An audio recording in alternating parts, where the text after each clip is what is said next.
This is The Gauntlet, episode 65, and I am Rich. I'm Andrea. And I'm Steve. Hey, Andrea. Thanks for coming back on again. I appreciate having you back. I had so much fun last time, I had to come back again.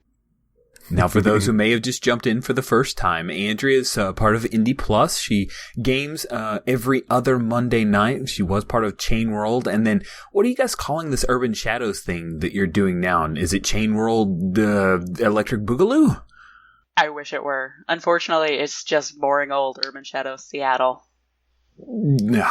Okay. And you also have the Ivory Thorns blog, where you talk about the dozens and dozens of games that you play, and we'll get a chance to talk about a couple of those. And of course, Steve here. Now, Jason is not on with us. He will be back. Unfortunately, he had the double whammy of loss of internet followed by loss of complete power. I guess he's in the middle of some kind of cataclysm or something. Yeah, poor guy. Yeah, bummer. All right, well, let's kick right into it. Steve, I understand that you were so excited about this Curse of Strahd thing that you decided to take this into actual playing of roles. Do you still do the voice? Well, I'm not running it, so I do not do the voice. Oh, man. So tell us about what this what this Dungeon World hack is that you're doing. Well, sure. My friend Mark does the voice. That's really all you need to know. So we have started a Dungeon World Curse of Strahd game, the D&D Curse of Strahd campaign that came out a few months ago.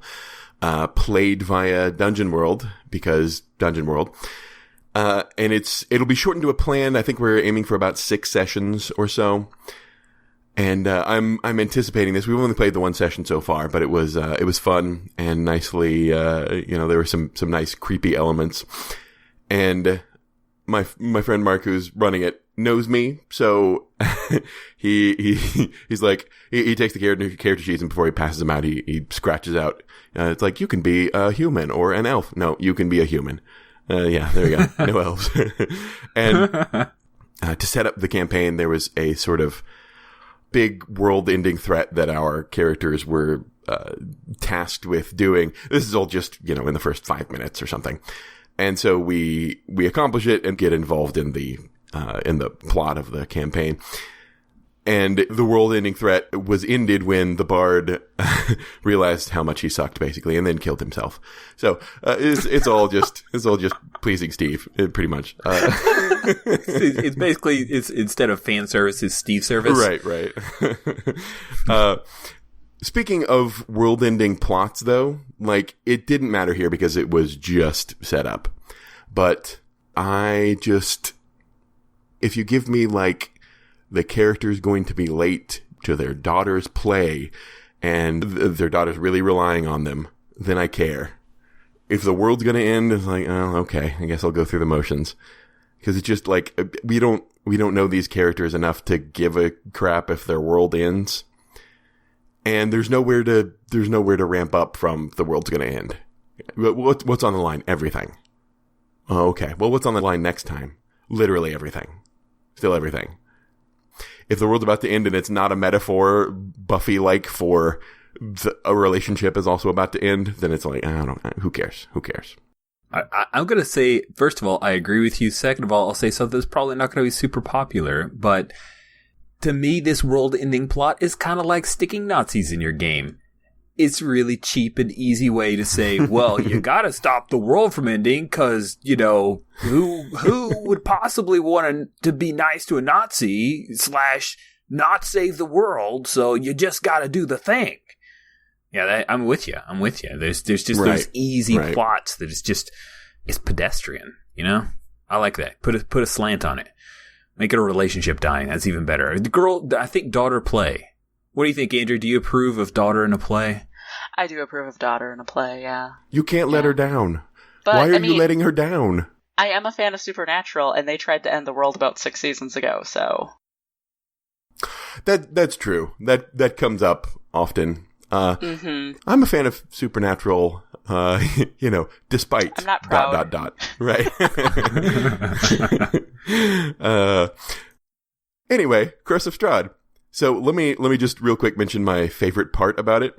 There's an invitation to a thing, doesn't really matter. And the invitation was presented in an envelope, and this envelope had an actual, genuine, real wax seal on it, which is so awesome. And then we open the seal, crack the seal, open the envelope, and inside is a folded up piece of paper with the words "See Appendix F" written on them because the printer had run out of ink. Oh. Yeah. So sometimes the real world screws you over a little bit. Poor guy. I love that he knew it. He didn't go get more ink, but he still was dedicated to the wax seal idea. That's good. That's all I have to say about Dungeon World Curse of Strahd. There will be, I'm sure I'll have more thoughts as things develop. We're just getting started. Okay, well, let's continue. We've got a Dungeon 3-fer that we're going to kick off with. So, Andrea, I understand you've been playing a little Solitaire. I have been. Dungeon Solitaire, as a matter of fact. Dungeon Solitaire, it's a card game, which you can play either by yourself or with a friend, cooperatively or competitively. And you basically tell the story of your character going into a dungeon and encountering monsters and traps and locked doors that you can't possibly get around. And in almost every scenario I've played so far, all of your torches burning out and leaving you in the darkness forever. And then you just lose the game. It's a very hard game to win. I backed the Kickstarter. You can get the basic, if you go online and just Google Dungeon Solitaire, you can get the basic rules for free, and you can use either tarot cards or regular playing cards for the basic game. But the Kickstarter came with a tarot deck, which is sort of why I bought it, because it was pretty.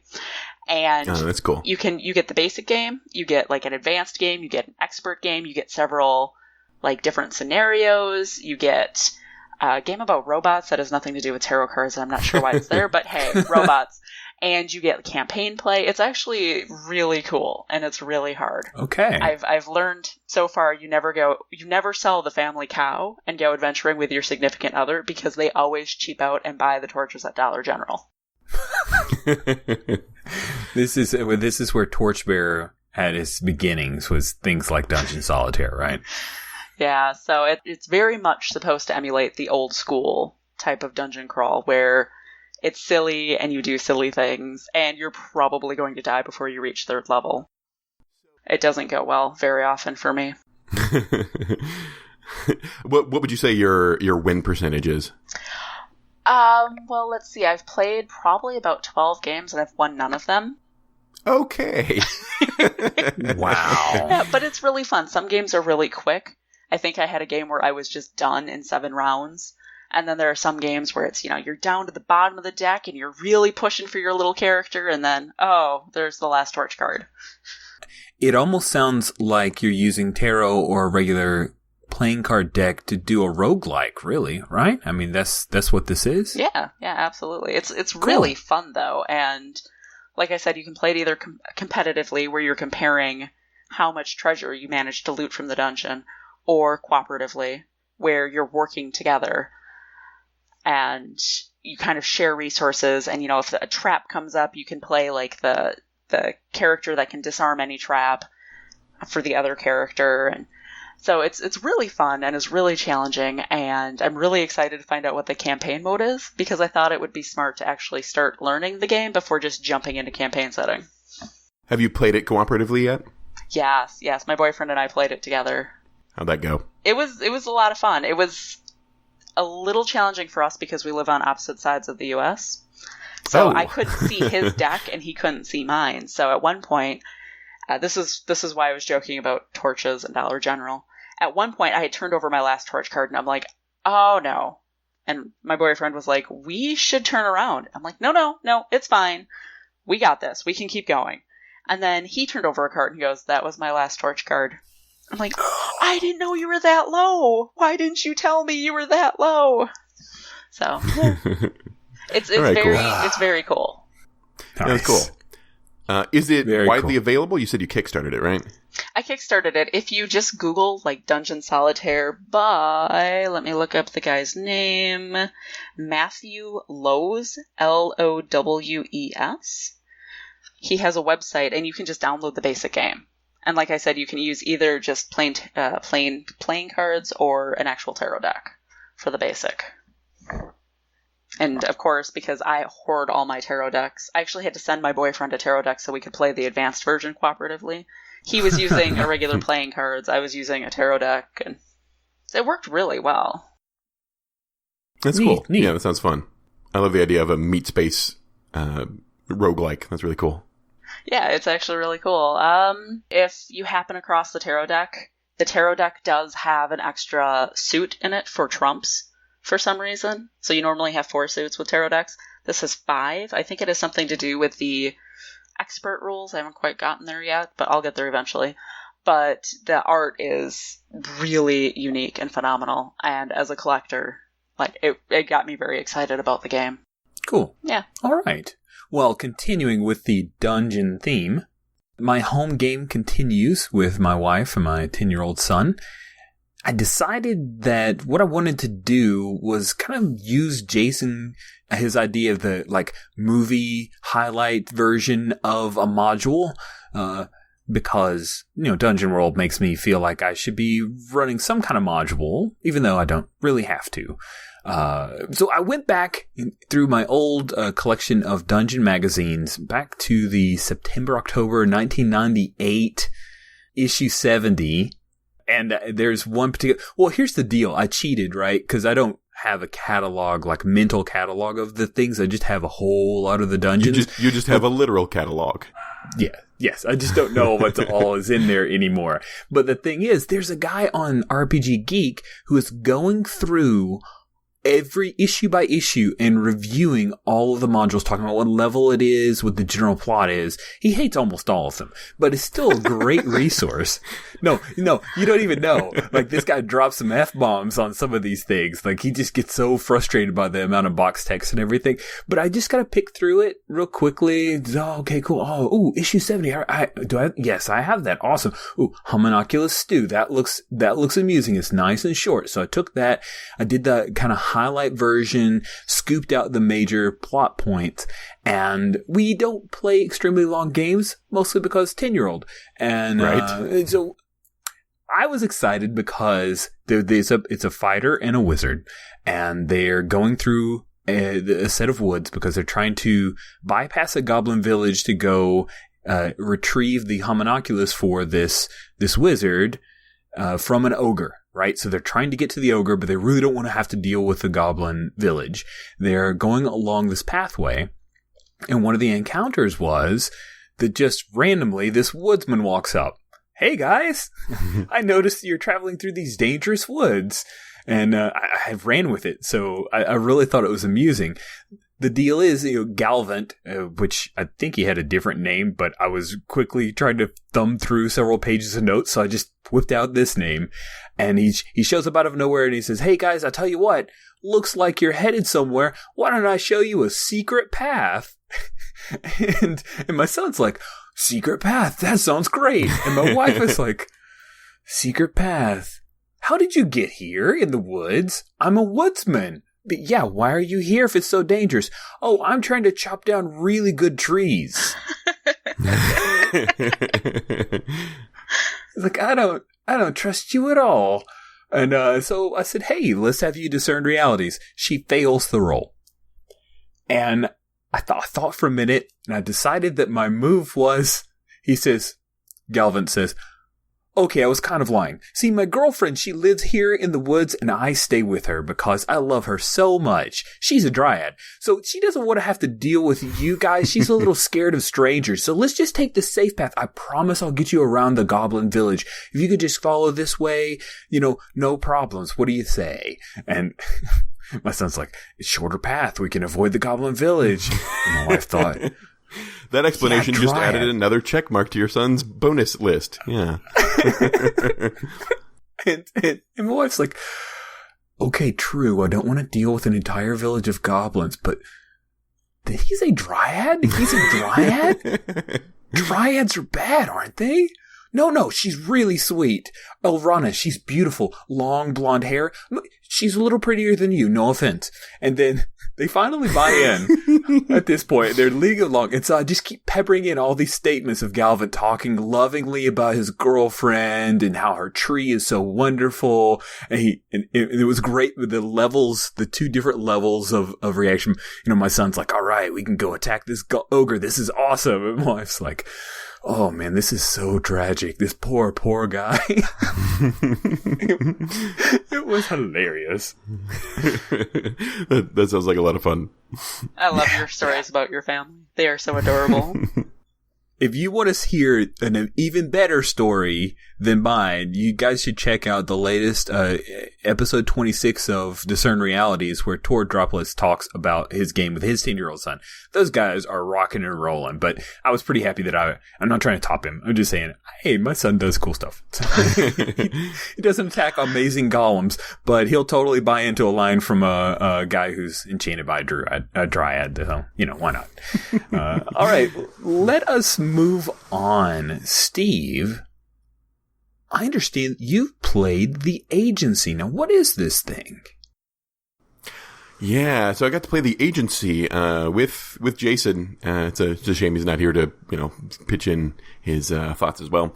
But The Agency is it's a game by, I'm probably mispronouncing this, Matt Michel or Matchel, and it's a smallish role-playing game where the players play your secret agents, basically fighting supernatural threats in the swinging 60s. And I think it's supposed to be in England at least, and maybe even London in particular, which is where we were. It gave us a great excuse to just Avengers it up, and Dan, who was running the game, had this great like 60s fashion blog pulled up with all these pictures of people dressed amazingly and ridiculously. And he'd be like, yeah, you encounter a character, and then he'd send us a link dressed like this. I'm like, oh, that's ridiculous. I love it. So character creation is relatively quick. It's a fairly simple game. It certainly leans a little closer to the story game end of the spectrum. But you've got like bonuses, flaws, and other little bits. It runs on skills, but they're done fairly simply. And there's also like non-mechanical, but it's the look descriptors. So it's like it's the equivalent of Apocalypse World's like, cagey eyes, wiry body type thing. Gotcha. But it's the swinging 60s, so it's like fashion, describe the ridiculous things you're wearing.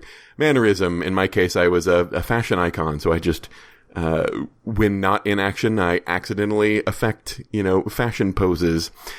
And then you've always got a prop, which is like a cane or a cigarette in a holder or a Mini Cooper or whatever.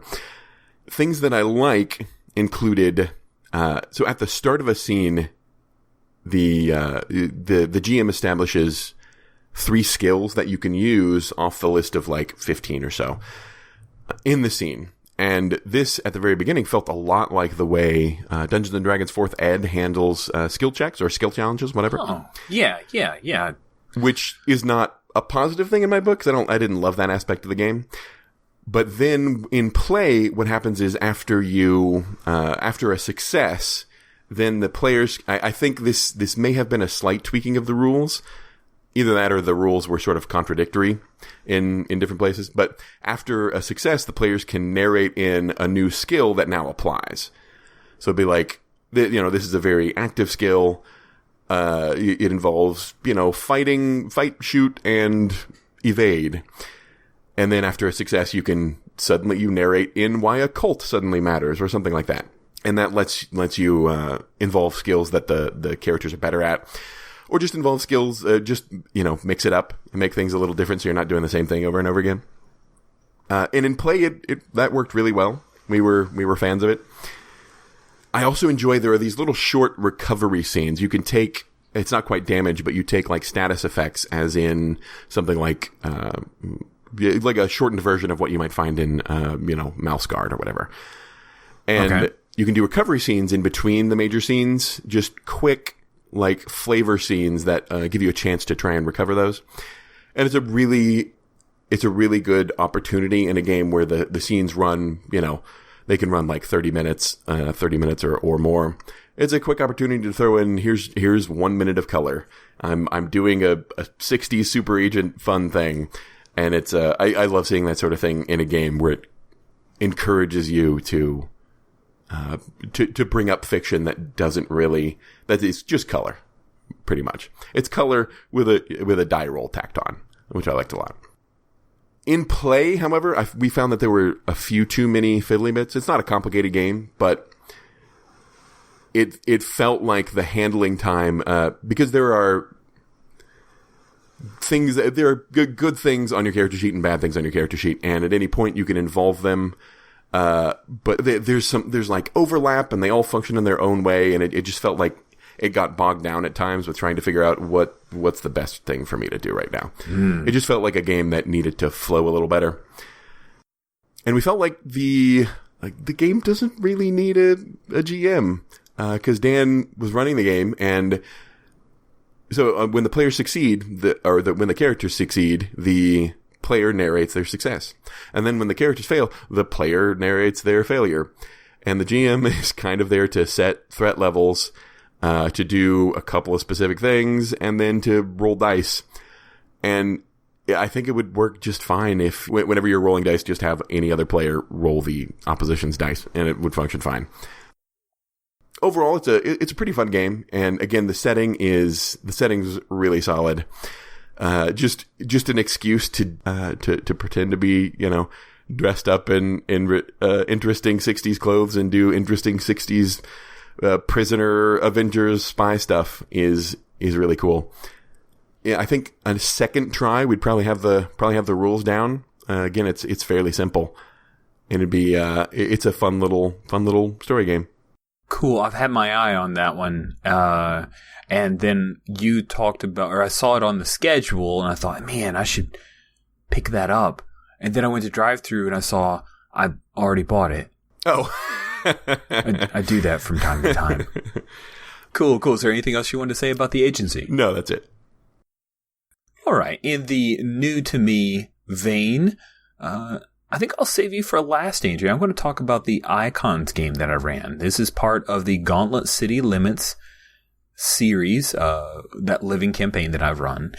Icons is a superhero game. It is written by Steve Kinson of Mutants and Masterminds fame. Yeah. And that's a crunchy system. I say that. My first Supers game was Champions, where you do algebra to make your dude or dudette or whatever your hero. So when I say Mutants and Masterminds is a little crunchy, I know what I'm talking about. It was a D20? It was one of the D20s to start off with. And now it's up to its third edition, and like a lot of very physics based, sort of like physics with these superpowers. Icons is not so much that. It is definitely a lighter game. It's supers with tweaks from Fate, which is pretty exciting. And the base system is you roll a die and the GM rolls a die, and you add in some things and you succeed or fail. You have degrees of success that will affect the outcome, but it's a really quick resolution system. There are some cool bits on the outset to set up your rolls, but I really like it. So the part of the game that's very Fate influenced is called qualities. Those are very similar to an aspect from Fate. Basically, that's what they are, narrative descriptors. You can use it to talk about your drive or your personality, things that you're aligned towards your organization. Pretty wide open. If you can do it with an aspect, you can do it in a quality.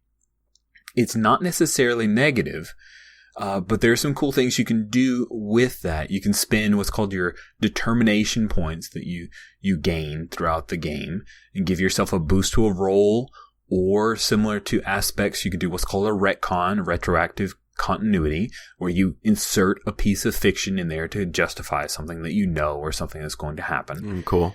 You can ask for some insight from the GM on a particular thing, which I like. It's almost like, hey, I want to read a sitch. You can push an ability, do a special action, or you can use that for recovery. So all in all, I think qualities made Icons stand out for me, and I really liked it. I especially enjoyed that I was able to look through, there's a lot of support. there are a lot of Supers games, but there are not a lot of Supers games outside of Mutants and Masterminds and Champions that have a great deal of support other than setting books. There aren't a whole lot that are just out and out modules, right? Right. Well, I found one called Devil's Night. I actually found 3 or 4, and I picked up Devil's Night. It was a great little thing that I could hack up and move around a few set pieces and come up with a good one-nighter. We play for 2 hours, so I really need to strip it down. And the art in the book for Icons, this is the assembled edition. It's the most recent version. Very evocative. Lots of the Batman animated series, Justice League animated. Very clean lines and consistent, vibrant colors. Very action-oriented. Lots of diversity in the figures and people, heroes that are represented, which I like. So art is good, interesting aspects to the game, quote unquote aspects. And Steve Kinson. Interesting qualities to the game. Steve Kinson knows his supers. I mean, he covers the gamut of powers. You really can reflect nearly anything that you would like to have in a supers game. So how did you feel qualities compared and contrasted with aspects? I'm not as skilled with Fate as many others. Like Lowell would have a totally different answer. Yeah. Aspects are challenging for me in Fate because an aspect needs to be positive and negative. You need to be able to tap it for fate points to allow bad things to happen to your character, but it also needs to be phrased in a positive light as well so that you can use those benefits. That's hard. I mean, it's hard for me. Like, I get analysis paralysis because it's just, what do you want? And I appreciate that stunts and Fate Accelerated have a little bit more design to them now, but aspects to me are still just that weird, like, there are some aspects that are amazing, right? And you just hit into it and it really helps you key into your character, but then when you have to have too many aspects, it's like, I don't know, can we just leave it blank? I kind of already know what my dude can do. Yeah, and in the early days of published Fate, you were supposed to make your character with 10 aspects. That's just insane. Yeah, yeah, Spirit of the Century, absolutely. Yeah. Andrew, what do you think? You played a little bit of Fate. What do you think about aspects? I really loved the Dresden file setup, where most of your aspects came from basically ideas generated by other players, because you have to hand your paper around the table and you're like, we were in a story together, tell me that story, and then you have to come up with an aspect based on that story. So that makes it a little more engaging and a little more fun. But when you're just like, yes, come up with a whole bunch of aspects, it's like, I will come up with that later. I like the idea that, if I'm not mistaken, Legends of Anglaire and maybe Mindjammer. Okay. There's a company that put out some Fate stuff that wasn't Eagle Hat, right? And I've just flipped through those books. But you create your character with a certain number of aspects, and then what you can do as your character advances is buy an additional aspect, and that makes really good sense to me. It's like, your character better now. You've lived in their skin for a bit, and you know them better. I think a smarter move in the more recent Fate is that you don't have to fill all the aspects in. You can kind of have a TBD out there. I like that. Yeah, that's cool. But the qualities for icons, to kind of bring it back to your question, qualities for icons are a little bit easier because they're generally positive, right? They're just things that you say, almost like in the pool. Right, you just write down your little bits of your character, like, I'm going to describe them to you. Okay, cool. Let's pull a few of those phrases out, and those are your qualities. It's a little bit easier. I found it easier. Yeah, okay. That's cool.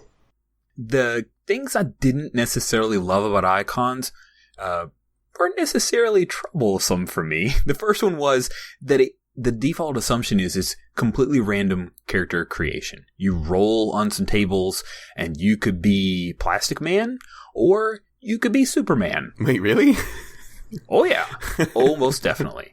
Yeah, it is completely random, and you could end up with some powers that are completely bizarre. Like, you have 3 powers. One, you can soak in the energy of the sun to power you. The second one is you have antennae. So if you want to play, like, Solar Tick, that's cool, but it's a little crazy, which is part of the charm. Like Stephen Kinson in the book says, this is what I wanted because, you look at a lot of super teams and they're very eclectic. I agree. I just don't want to play Zan and Jaina. I'm sorry. They're fun to look at. But they're not necessarily. You want to play Gleek. I got it. I'm totally a Gleek guy. Totally. Oh, yeah. That part of the game, because this is a one-shot, and I knew in 2 hours, there's no way we're going to make these characters, create a team, and then go through any kind of story. I pre-genned, or what I call kind of three-quarter genned, up 6 total characters, and then allowed everybody to choose them. That was really fun because I could kind of select in. I also had a particular bent to the game in that I wanted them to be street-level heroes.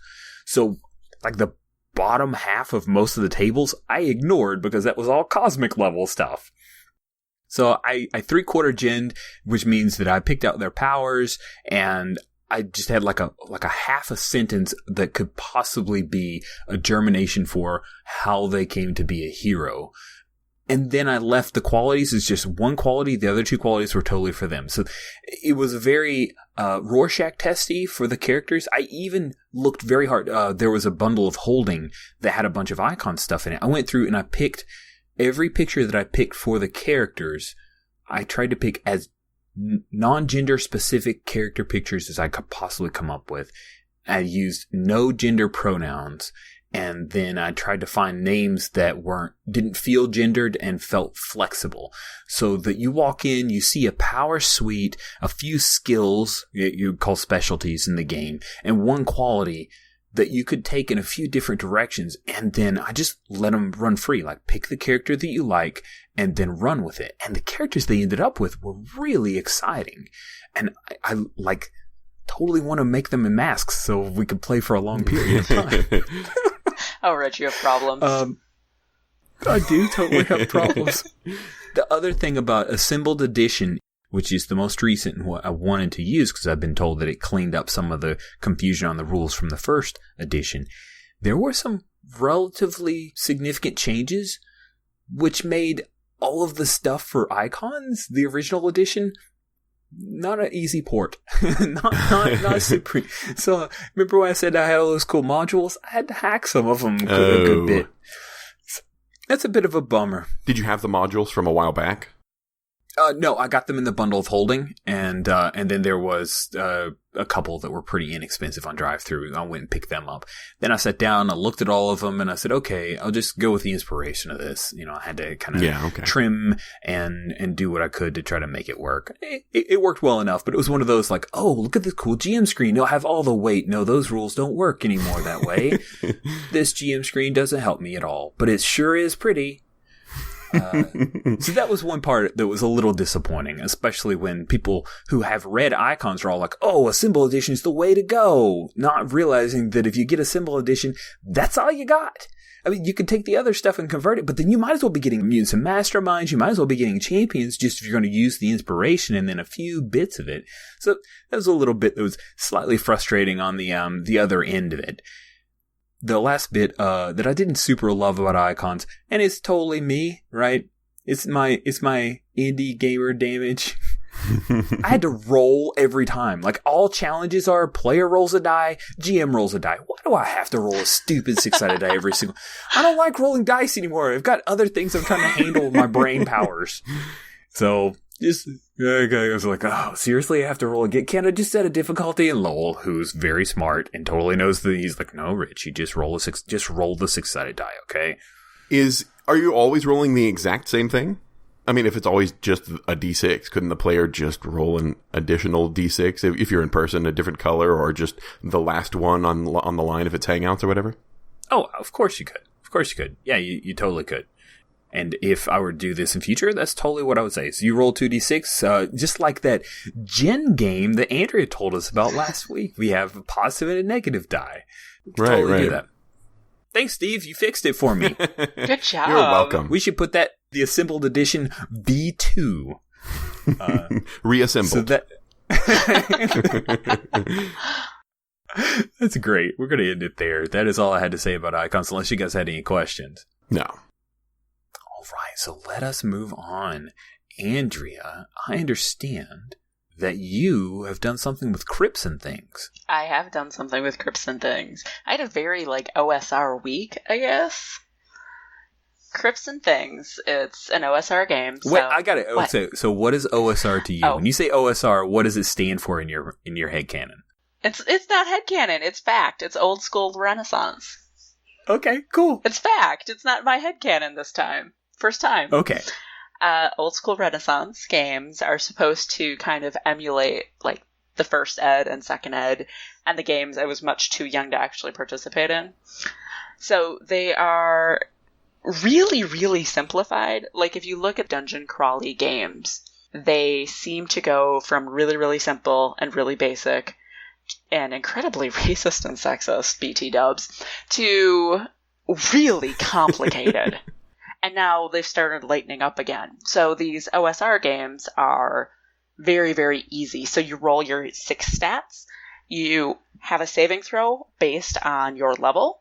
You have an armor class based on your level and what gear you have. And you roll your saving throw whenever you want to make a skill check. That's it. It's pretty much the whole character. Really nice. Simple.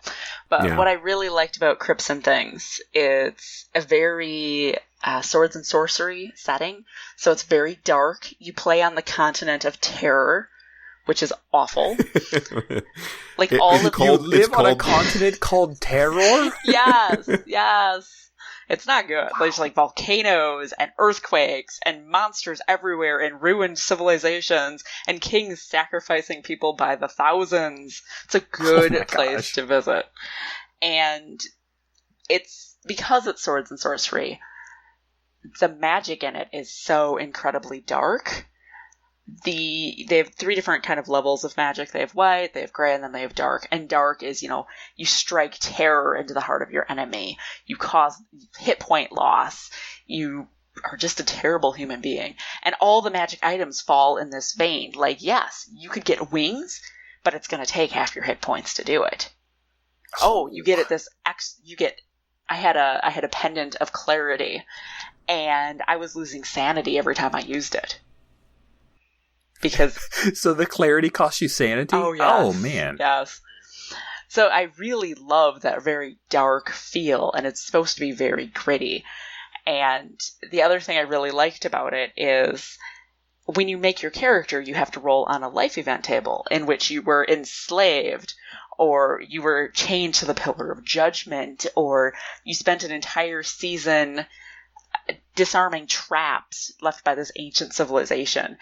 And that's really cool. But as a first-time player who didn't really get much of a chance to look over the book, I'm like, what's the Pillar of Judgment? What did I do? Who did I piss off? Somebody help me. And it's just a story prompt. It's something called the Pillar of Judgment. You tell us why you were there.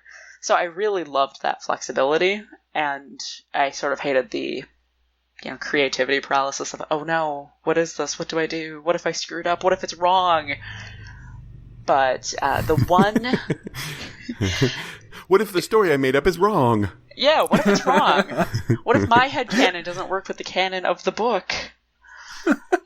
The book is not more validated just because it's written down. I know. So I was trying to play a white mage, and I was like, I will be the cleric, because they have no clerics. They just have a magician. So I took Cure Wounds. Well, apparently there's this really weird sort of dual hit point sanity track thing going on. So you have your hit points, you lose your hit points, and then it starts coming off your constitution score. The white magic spells of Cure Wounds can't actually cure your hit points. They only cure your constitution score, which was weird. And the way you recover hit points is once a day you take you take some alcohol and you just swill it down. It was odd. I don't know. It's very, very much in the theme of swords and sorcery, but it was just sort of oh, well, I'm kind of useless now. This is fun. And sanity's the same way. You have your sanity losses, but it doesn't actually start affecting you till it starts decreasing from your wisdom score. So the dual track thing was weird, but I loved the theme of the book, and I loved the setting, and I loved the dark grittiness of Swords and Sorcery, but the other big problem I had with the book is it was very poorly edited. I guess they're bringing out like a second edition, like it's in Kickstarter right now, and I hope to God this man gets an editor, because like it's not just me being really picky. There'd be double periods or just rules that were contrary to other rules. It was very, very poorly done. But the book itself, like the actual meat of the book, is phenomenal, and I really had fun, and I'm really hoping we get to play more of it. So, Andrea, first off, what's the game called again? It is called Crypts and Things. Crypts and Things. Whoops, I spoke too quickly and turned it into a gang game. Crypts and Things. And how many OSR games have you played? I've played a fair number. Okay, I haven't played that many. Like when you look at the broad scale of this is how many games there are, but I've probably played around 10-ish. Okay, so multiple sessions. That's not one shot. Like you had the what was the one on Sunday mornings Labyrinth called? Lord. Sundays in Hell. Yeah, Sundays in Hell. We were trying to get through a dungeon. We didn't. We gave up. The dungeon won. I haven't played an OSR game before. It's on my to-do list for the year, though. That's so cute. But why are there? Why are there so many? What are the differences between them that justify there being a bajillion of them, give or take? So this is the story I got from somebody who actually started in First Ed. And OSR games, first of all, like I said, they're simplified, right? You don't have that whole page of skills. It's just either you can or you can't. You know, like in Labyrinth Lord, unless you're a thief, you don't get to make skill checks. Only thieves get skill checks. Because that's the benefit of being a thief. So they're very, very simplified. And of course, each OSR system is a little bit different than everything else. So there's that. But what I was told by my friend is OSR in First Ed and Second Ed, they didn't have all these stupid, like, touchy feelings and backstories. It wasn't role-playing with the ROLE. It was role-playing ROLL, because the point was to go on these wonderful adventures that are kind of silly, but at the end of them, you feel invigorated. You know, you went through this dungeon, you tripped all the traps, and somehow you survived when all of your friends died. It's not supposed to be role-playing heavy. It's just supposed to be jump in, go kill some monsters, and murder hobo your way through this dungeon. And that's fun every once in a while. And depending on what kind of game master you have, we were just doing a one-shot, but my roommate's planning on running a whole campaign of it. You can get very story-oriented, especially with Swords and Sorcery, because there's a lot of high drama and a lot of tension, you know, and it's very Conan the Barbarian. Yeah. But the point is to be that action-oriented rogue character living on the fringe of society. You're going to take down all those evil and corrupt kings and become a god king yourself. You know, it's totally a different realm than what D&D has kind of become. Yeah, that is true, and you feel the rules on OSR games tend to back that up. Oh yeah, definitely. Yeah, okay, cool. And it helps that I play mostly with people who are quite a bit older than I am. Like I cut my teeth on 3.5. I'm really just a baby gamer. But the people I play with, these are the games they grew up on. These are the games they spent all night playing when they were 12. You know, so this is their bread and butter. So they really bring that out, and it was really hard to actually get used to that mindset, because you're used to going, no, I don't want my character to die. And you watch all of these OSR gamers just, oh, okay, there might be a trap. Walk right in. Take out the 10-foot pole. Take out the marbles. Take out the chalk. And it was interesting because you look at these lists of items and you're like, what would you use a 10-foot pole for? What is that? Why would you bring a bucket? But these guys have done it so many times in so many different ways, and so when they lose a character, it's kind of a badge of honor. Like, oh yeah, you know, I went through 20 characters on this dungeon. It's very cool. It's just a very cool, very different type of game. Cool. Yeah, I need to find some excuse to play an OSR something or other with somebody that knows what they're doing. In other words, that I don't have to run somewhere this year. Cool. Is there anything else you want to say about Crypts and things? Poor editing aside, it is a phenomenal setting if you like that kind of game. I would definitely recommend checking it out.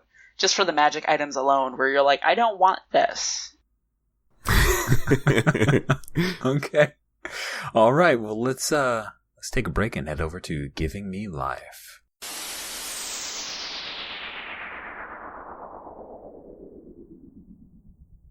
Welcome back to Giving Me Life.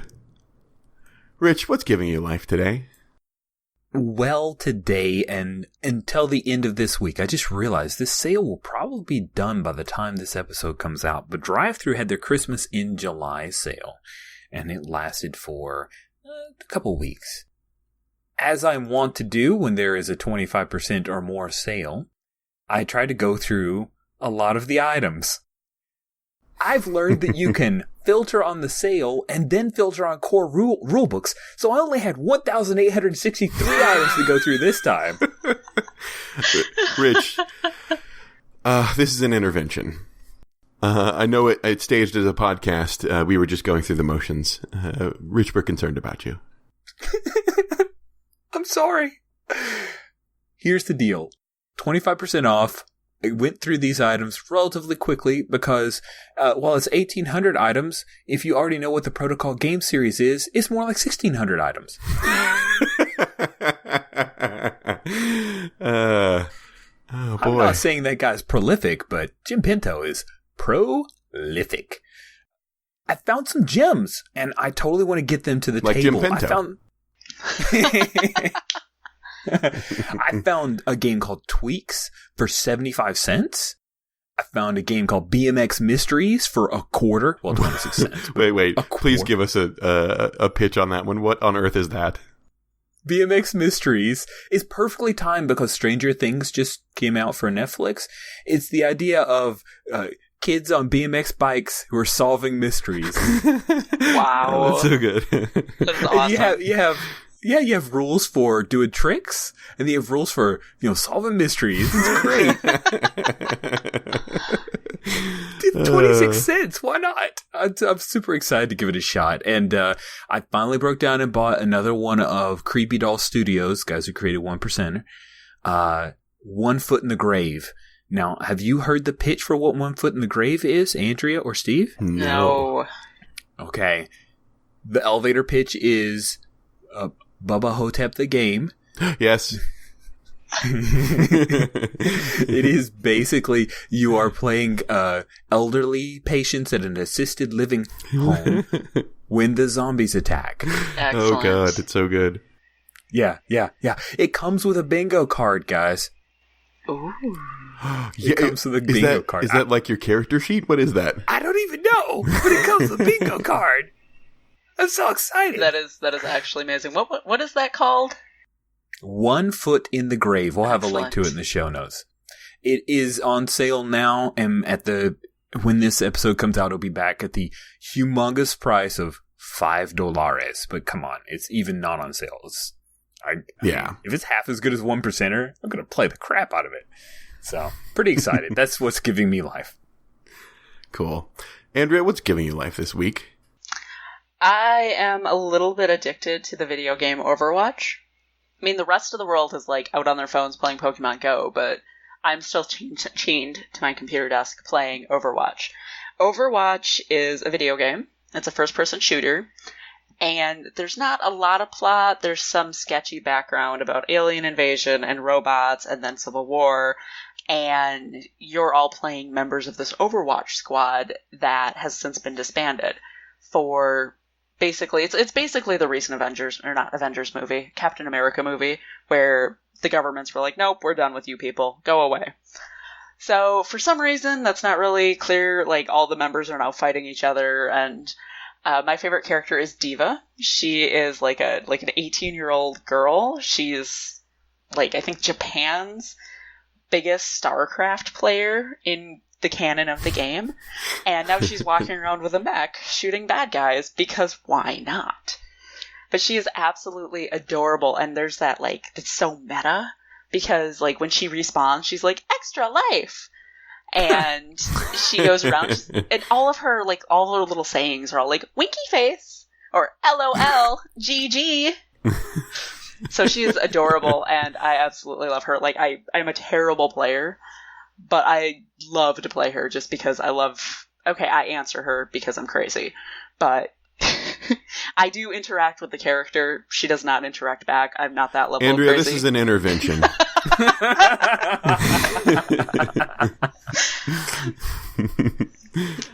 Overwatch. Great. That's a Blizzard game, right? It is a Blizzard game, which is very cool as somebody who loved the original StarCraft, but also very sad because my boyfriend who owns a Mac will never get to play it. They are kind of Mac haters. I mean, I don't blame them. Okay. But they have outright said we will never release this game for a Mac.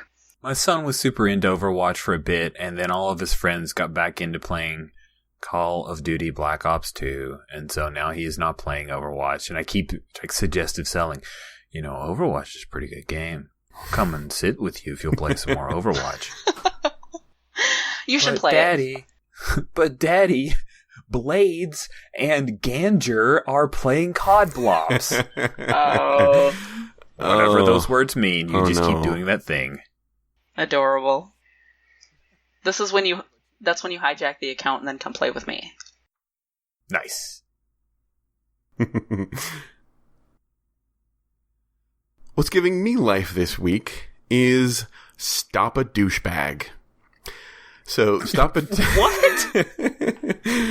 So Stop a Douchebag is a series of videos that result out of a social movement in Russia.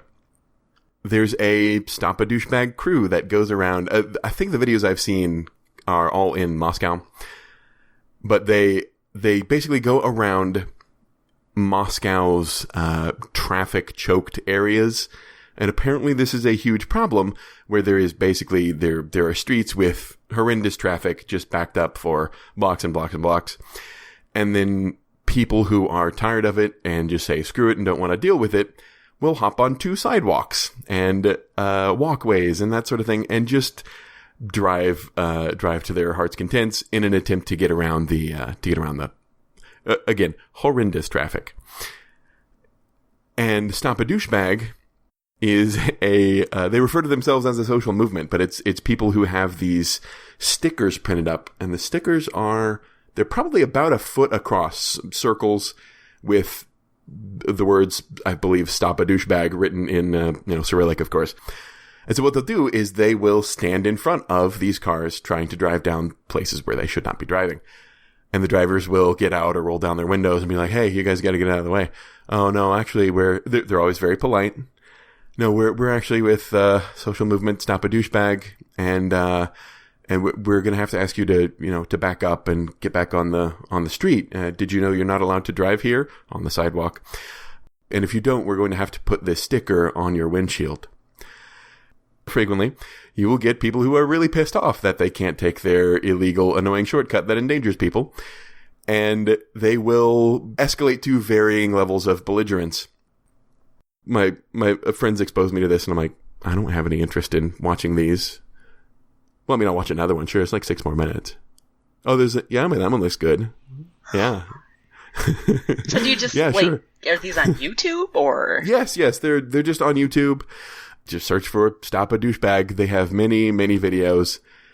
I might be making it sound like they are jerks themselves, but you'll see people drive by, and then they recognize them because they see the stickers, right? And they'll honk and give them a thumbs up and like, keep up the good work, right? Because this is from people who are stuck in traffic and aren't endangering people on walkways and side drives and that sort of thing. And every once in a while, cops will show up, and the cops are always like, yeah, okay, Stop a Douchebag, we got it. We'll go ahead and arrest this other guy. I don't know, it's a thing. It's a bizarre, Russian social movement that results in, ridiculous fun videos. Wow. Awesome. Well, listeners, thank you for checking out our program. And if you would like to interact with us, please come to our website, gauntlet-rpg.com. That's where you can get this, and you can also listen to several other of our fine shows, including Pocket Sized Play, as well as Discern Realities and Plus One Forward. You can interact with us on Twitter at GauntletRPG, or there's also at Plus One Forward, FWD, if you're interested in that one.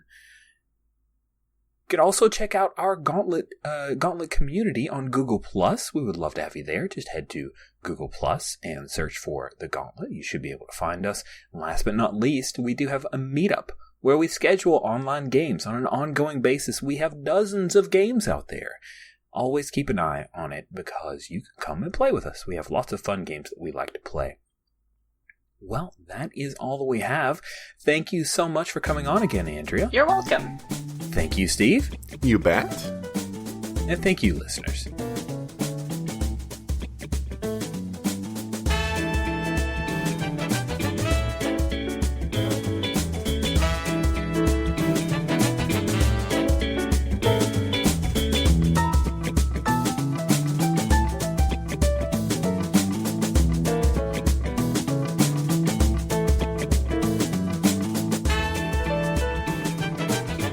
I know you said the Avengers, but it made me think of who had Mjolnir. Right. So did the internet when I went to Google it in game. I was like, oh yeah, let me see what they normally wear. The Avengers. Oh, they wear superhero costumes.